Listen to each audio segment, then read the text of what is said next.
இன்றைக்கி நம்ம பீல் பண்ணி சின்ன சின்ன பீசஸாக கட் பண்ணுற பொட்டேட்டோ ரோஸ்ட் பார்க்கலாம். இதுக்கு ஒரு 4-5 பெரிய பொட்டேட்டோஸ் எடுத்து குட்டி குட்டி பீசஸாக சாப் பண்ணி நல்லா வாஷ் பண்ணி அதில் இருக்கிற ஸ்டார்ச் எல்லாம் போயிட்டு அதை ட்ரெயின் பண்ணுறதுக்கு வச்சுருக்கேன். கீழே இப்படி ஒரு பாத்திரம் வச்சா அதுலேருந்து வர தண்ணி அதுலேயே போயிடும். ஸோ தட் நம்ம தாளிச்சிட்டு போடும்போது அது தெளிக்காமல் இருக்கும். எண்ணெய் காஞ்சதும் கடுகு உளுத்தம்பருப்பு போட்டுட்டு டெம்பரேச்சரை கம்மி பண்ணிக்கலாம். இந்த உருளைக்கிழங்கெல்லாம் போட்டுட்டு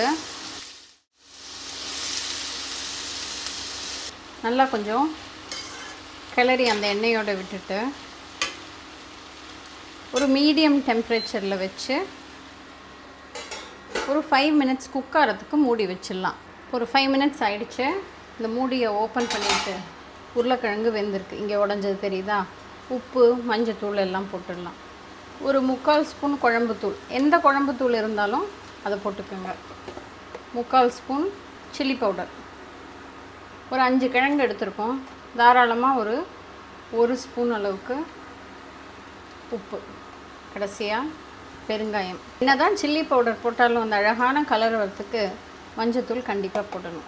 இப்போ இது எல்லாத்தையும் நல்லா கிளறி விட்டுட்டு இன்னொரு 5 மினிட்ஸ் ஓப்பன்லேயே இருந்தால் கூட இது நல்லா ரோஸ்ட் ஆகிடும்.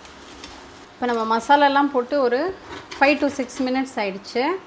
இப்போ இது கரெக்டாக ஃப்ரை ஆயாச்சு. இந்த பொட்டேட்டோ ஃப்ரையை டேஸ்ட் பண்ணி பார்த்துடலாம்.